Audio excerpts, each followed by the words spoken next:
अध्याय 13 भावाटवी का वर्णन और रहुगण का संशय नाश।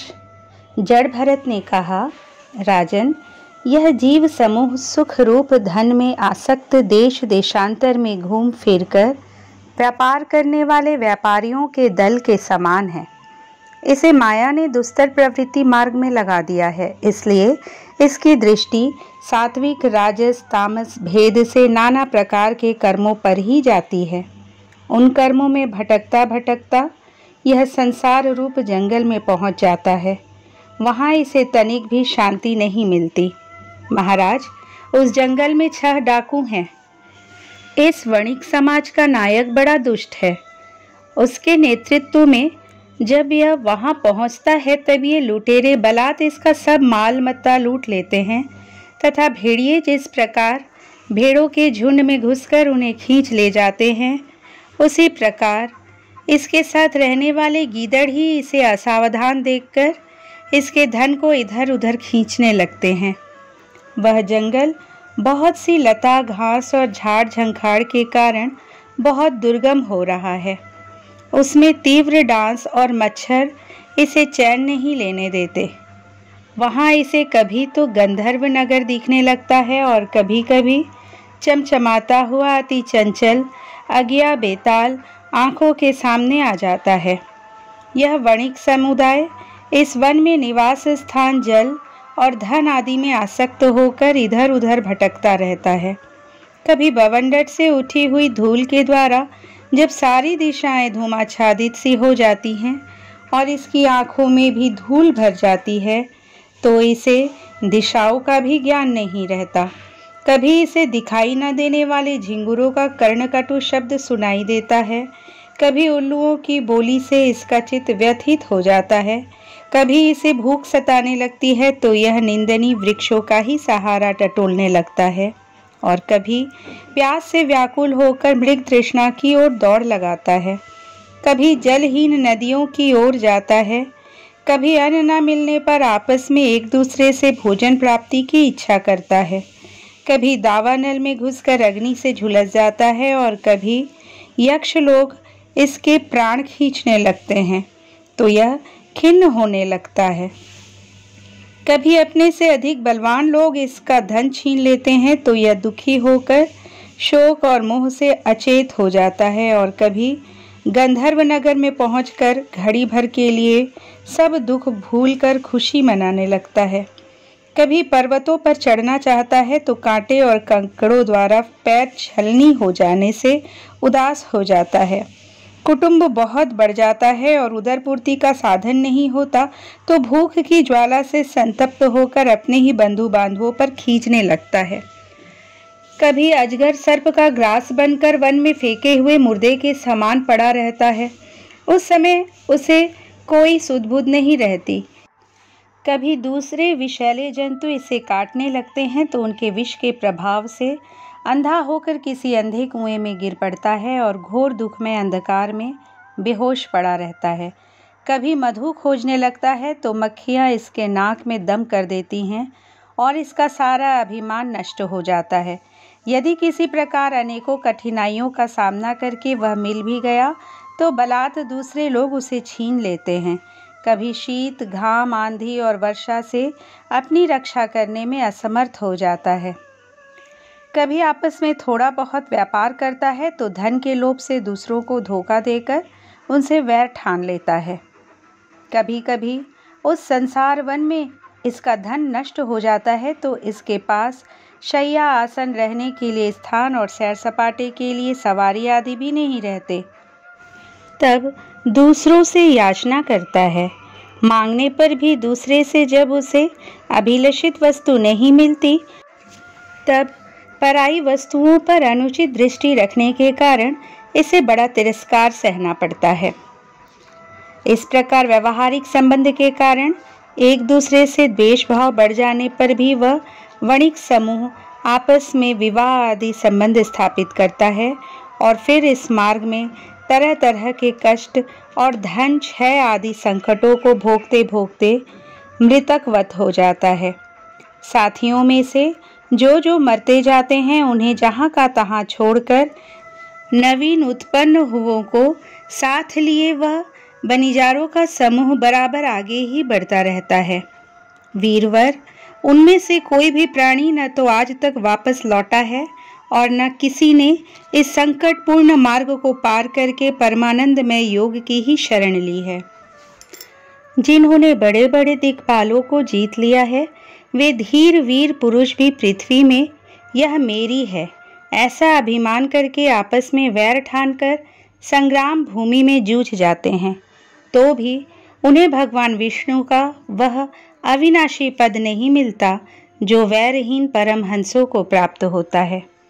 इस भवाटवी में भटकने वाला यह बंजारों का दल कभी किसी लता की डालियों का आश्रय लेता है और उस पर रहने वाले मधुरभाषी पक्षियों के मोह में फंस जाता है, कभी सिंहों के समूह से भय मानकर बगुला, कंक और गिद्धों से प्रीत करता है।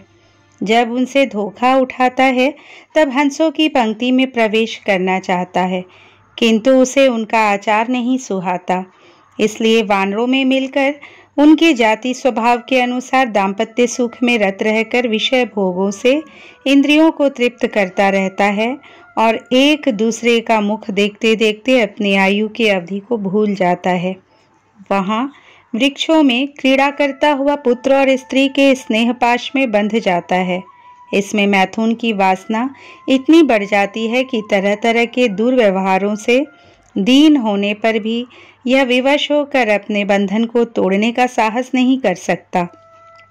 कभी असावधानी से पर्वत की गुफा में गिरने लगता है तो उसमें रहने वाले हाथी से डरकर किसी लता के सहारे लटका रहता है। शत्रु दमन, यदि किसी प्रकार इसे उस आपत्ति से छुटकारा मिल जाता है तो यह फिर अपने गोल में मिल जाता है। जो मनुष्य माया की प्रेरणा से एक बार इस मार्ग में पहुंच जाता है, उसे भटकते भटकते अंत तक अपने परम पुरुषार्थ का पता नहीं चलता।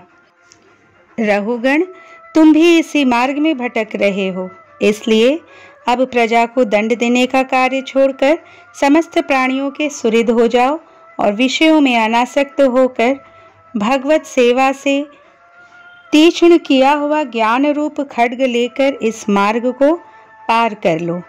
राजा रहुगण ने कहा, अहो, समस्त योनियों में यह मनुष्य जन्म ही श्रेष्ठ है।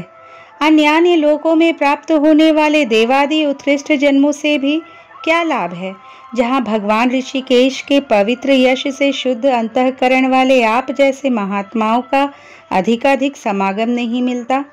आपके चरण कमलों की रज का सेवन करने से जिनके सारे पाप ताप नष्ट हो गए हैं, उन महानुभावों को भगवान की विशुद्ध भक्ति प्राप्त होना कोई विचित्र बात नहीं है। मेरा तो आपके 2 घड़ी के सत्संग से ही सारा कुतर्क मूलक अज्ञान नष्ट हो गया है। ब्रह्मज्ञानियों में जो वयोवृद्ध हो उन्हें नमस्कार है, जो शिशु हो उन्हें नमस्कार है, जो युवा हो उन्हें नमस्कार है, जो क्रीड़ारत बालक हो उन्हें भी नमस्कार है। जो ब्रह्मज्ञानी ब्राह्मण अवधूत वेश से पृथ्वी पर विचरते हैं, उनसे हम जैसे ऐश्वर्योन्मत्त राजाओं का कल्याण हो। श्री सुखदेव जी कहते हैं, उत्तरानंदन, इस प्रकार उन परम प्रभावशाली ब्रह्मर्षि पुत्र ने अपना अपमान करने वाले सिंधु नरेश रहुगण को भी अत्यंत करुणावश आत्म तत्व का उपदेश दिया। तब राजा रहुगण ने दीन भाव से उनके चरणों की वंदना की। फिर वे परिपूर्ण समुद्र के समान शांतचित्त और अप्रतेंद्रिय होकर पृथ्वी पर विचरने लगे। उनके सत्संग से परमा तत्व का ज्ञान पाकर सौवीरपति रहुगण ने भी अंतःकरण में अविद्यावश आरोपित देहात्म बुद्धि को त्याग दिया। राजन, जो लोग भगवदाश्रित अनन्य भक्तों की शरण ले लेते हैं, उनका ऐसा ही प्रभाव होता है। उनके पास अविद्या ठहर नहीं सकती। राजा परीक्षित ने कहा, महाभागवत मुनि श्रेष्ठ, आप परम विद्वान हैं। आपने रूपक आदि के द्वारा अप्रत्यक्ष रूप से जीवों के जिस संसार रूप मार्ग का वर्णन किया है, उस विषय की कल्पना विवेकी पुरुषों की बुद्धि ने की है। वह अल्पबुद्धि वाले पुरुषों की समझ में सुगमता से नहीं आ सकता। अतः मेरी प्रार्थना है कि इस दुर्बोध विषय को रूपक का स्पष्टीकरण करने वाले शब्दों से खोलकर समझाएं। इस तरह श्रीमद् भागवत महापुराण के 5वें स्कंद का 13वां अध्याय संपूर्ण हुआ। चतुर्दश अध्याय भावार्थवी का स्पष्टीकरण। श्री सुखदेव जी कहते हैं, राजन, देहाभिमानी जीवों के द्वारा सत्वादि गुणों के भेद से शुभ, अशुभ और मिश्र 3 प्रकार के कर्म होते रहते हैं। उन कर्मों के द्वारा ही निर्मित नाना प्रकार के शरीरों के साथ होने वाला जो संयोग वियोग आदि अनादि संसार जीव को प्राप्त होता है, जिसके अनुभव के 6 द्वार हैं, मन और 5 ज्ञानेंद्रिय, उनसे विवश होकर यह जीव समूह मार्ग भूलकर भयंकर वन में भटकते हुए धन के लोभी बंजारों के समान परम समर्थ भगवान विष्णु के आश्रित रहने वाली माया की प्रेरणा से बीहड़ वन के समान दुर्गम मार्ग में पड़कर संसार वन में जा पहुंचता है। यह वन श्मशान के समान अत्यंत अशुभ है। इसमें भटकते हुए उसे अपने शरीर से किए हुए कर्मों का फल भोगना पड़ता है। यहाँ अनेकों विघ्नों के कारण उसे अपने व्यापार में सफलता भी नहीं मिलती, तो भी यह उसके श्रम को शांत करने वाले श्री हरि एवं गुरुदेव के चरणारविंद मकरंद मधु के रसिक भक्त भ्रमरों के मार्ग का अनुसरण नहीं करता। इस संसार वन में मन सहित 6 इंद्रियां ही अपने कर्मों की दृष्टि से डाकुओं के समान है। पुरुष बहुत सा कष्ट उठाकर जो धन कमाता है, उसका उपयोग धर्म में होना चाहिए। वही धर्म यदि साक्षात भगवान परम पुरुष की आराधना के रूप में होता है, तो उसे परलोक में निःश्रेयस का हेतु बतलाया गया है। किंतु जिस मनुष्य का बुद्धि रूप सारथी विवेकहीन होता है और मन वश में नहीं होता, उसके उस धर्मोपयोगी धन को ये मन सहित 6 इंद्रियां देखना, स्पर्श करना, सुनना, स्वाद लेना, सूंघना, संकल्प विकल्प करना और निश्चय करना, इन वृत्तियों के द्वारा गृहस्थोचित विषय भोगों में फंसाकर उसी प्रकार लूट लेती है, जिस प्रकार बेईमान मुखिया का अनुगमन करने वाले एवं असावधान बनिजारों के दल का धन चोर डाकू लूट ले जाते हैं। ये ही नहीं, उस संसार वन में रहने वाले उसके कुटुंबी भी, जो नाम से तो स्त्री पुत्र आदि कहे जाते हैं, किंतु कर्म जिनके साक्षात भेड़ियों और गीदड़ों के समान होते हैं, उस अर्थलोलुप कुटुंबी के धन को उसकी इच्छा न रहने पर भी उसके देखते देखते इस प्रकार छीन ले जाते हैं, जैसे भेड़िए गडरियों से सुरक्षित भेड़ों को उठा ले जाते हैं। जिस प्रकार यदि किसी खेत के बीजों को अग्नि द्वारा जला न दिया गया हो, तो प्रतिवर्ष जोतने पर भी खेती का समय आने पर वह फिर झाड़ झंखाड़ लता और तृण आदि से गहन हो जाता है, उसी प्रकार यह गृहस्थाश्रम भी कर्म भूमि है। इसमें भी कर्मों का सर्वथा उच्छेद कभी नहीं होता, क्योंकि यह घर कामनाओं की पिटारी है। उस गृहस्थाश्रम में आसक्त हुए व्यक्ति के धन रूप बाहरी प्राणों को डांस और मच्छरों के समान नीच पुरुषों से तथा टिड्डी, पक्षी, चोर और चूहे आदि से क्षति पहुंचती रहती है। कभी इस मार्ग में भटकते भटकते यह अविद्या, कामना और कर्मों से कलुषित हुए अपने चित्त से दृष्टि दोष के कारण इस मर्त्य लोक को, जो गंधर्व नगर के समान असत है, सत्य समझने लगता है।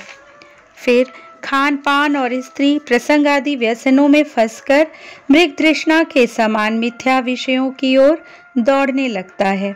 कभी बुद्धि के रजोगुण से प्रभावित होने पर सारे अनर्थों की जड़ अग्नि के मलरूप सोने को ही सुख का साधन समझकर उसे पाने के लिए लालायित हो इस प्रकार दौड़ धूप करने लगता है, जैसे वन में जाड़ी से ठिठुरता हुआ पुरुष अग्नि के लिए व्याकुल होकर उन्मुख पिशाच की ओर उसे आग समझकर दौड़े।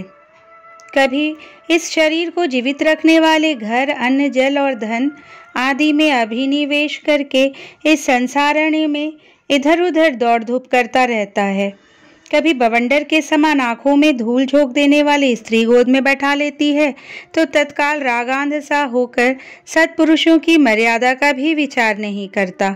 उस समय नेत्रों में रजोगुण की धूल भर जाने से बुद्धि ऐसी मलिन हो जाती है कि अपने कर्मों के साक्षी दिशाओं के देवताओं को भी भुला देता है।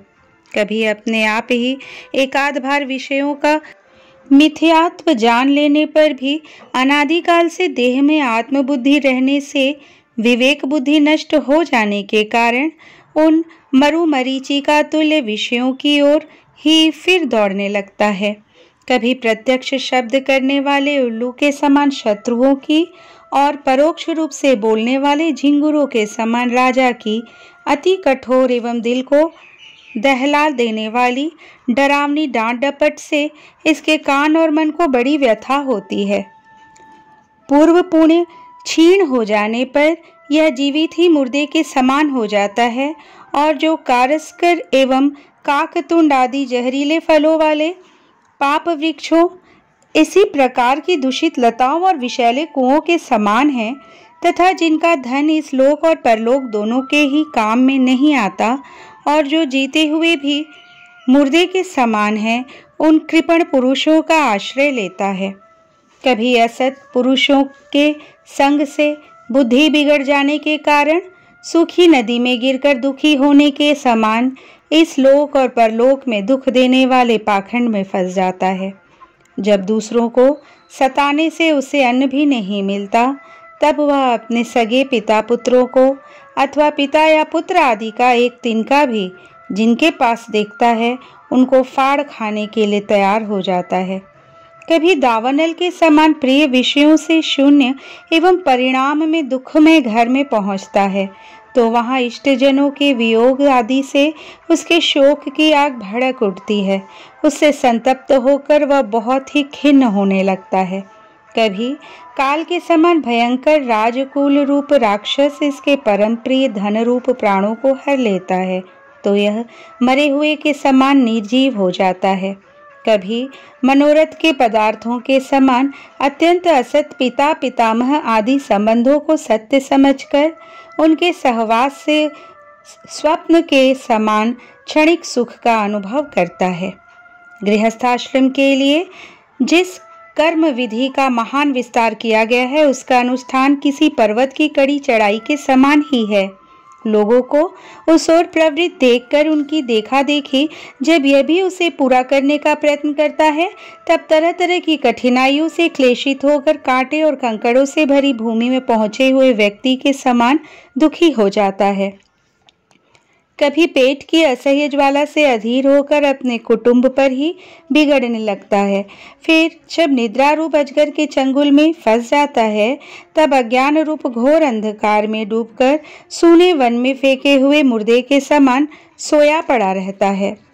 उस समय इसे किसी बात की सुधि नहीं रहती। कभी दुर्जन रूप काटने वाले जीव इतना काटते तिरस्कार करते हैं कि इसके गर्व रूप दांत जिनसे यह दूसरों को काटता था टूट जाते हैं। तब इसे अशांति के कारण नींद भी नहीं आती तथा मर्म वेदना के कारण क्षण क्षण में विवेक शक्ति क्षीण होते रहने से अंत में अंधे की भांति यह नरक रूप अंधे कुएं में जा गिरता है। कभी विषय सुख रूप मधुकणों को ढूंढते ढूंढते जब यह लुक छिप कर परस्त्री या परधन को उड़ाना चाहता है तब उनके स्वामी या राजा के हाथ से मारा जाकर ऐसे नरक में जा गिरता है जिसका और छोर नहीं है। इसी से ऐसा कहते हैं कि प्रवृत्ति मार्ग में रहकर किए हुए लौकिक और वैदिक दोनों ही प्रकार के कर्म जीव को संसार की ही प्राप्ति कराने वाले हैं। यदि किसी प्रकार राजा आदि के बंधन से छूट भी गया तो अन्याय से अपहरण किए हुए उन स्त्री और धन को देवदत्त नाम का कोई दूसरा व्यक्ति छीन लेता है और उससे विष्णुमित्र नामक कोई तीसरा व्यक्ति झटक लेता है। इसी प्रकार वे एक भोग एक पुरुष से दूसरे पुरुष के पास जाते रहते हैं, एक स्थान पर नहीं ठहरते। कभी कभी शीत और वायु आदि अनेकों आधि दैविक आधि भौतिक और आध्यात्मिक दुख की स्थितियों के निवारण करने में समर्थ न होने से यह अपार चिंताओं के कारण उदास हो जाता है।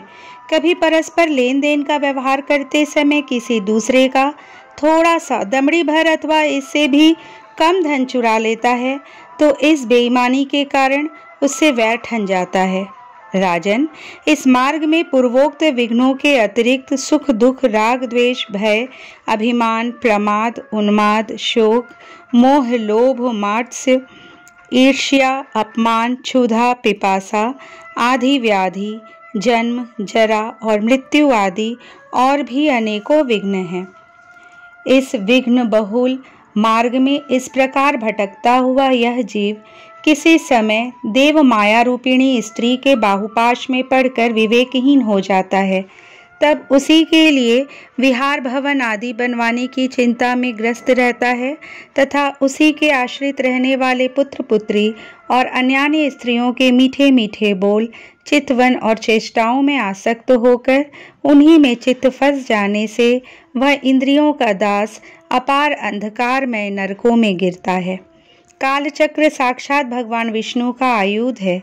वह परमाणु से लेकर द्विपरार्ध पर्यंत क्षण, घटी आदि अवयवों से युक्त है। वह निरंतर सावधान रहकर घूमता रहता है। जल्दी जल्दी बदलने वाली बाल्य, यौवन आदि अवस्थाएं ही उसका वेग है। उसके द्वारा वह ब्रह्मा से लेकर क्षुद्राति क्षुद्र तृण पर्यंत सभी भूतों का निरंतर संहार करता रहता है। कोई भी उसकी गति में बाधा नहीं डाल सकता। उससे भय मानकर भी जिनका यह कालचक्र निज आयुध है, उन साक्षात भगवान यज्ञ पुरुष की आराधना छोड़कर यह मंदमती मनुष्य पाखंडियों के चक्कर में पड़कर उनके कंक, गिद्ध, बगुला और बटेर के समान आश्चर्य शस्त्र बहिष्कृत देवताओं का आश्रय लेता है, जिनका केवल वेद बाह्य अप्रामाणिक आगमों ने ही उल्लेख किया है। ये पाखंडी तो स्वयं ही धोखे में हैं।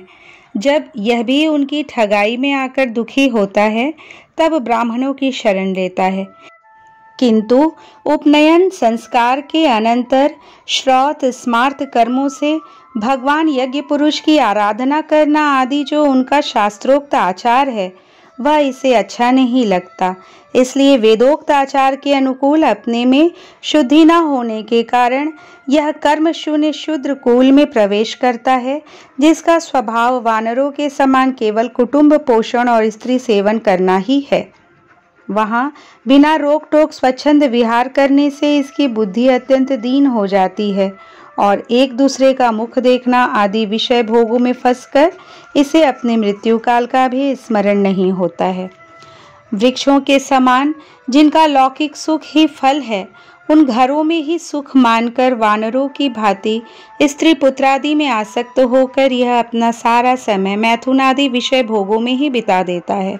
इस प्रकार प्रवृत्ति मार्ग में पड़कर सुख दुख भोगता हुआ यह जीव रोग रूपी गिरि गुहा में फंसकर उसमें रहने वाले मृत्यु रूप हाथी से डरता रहता है।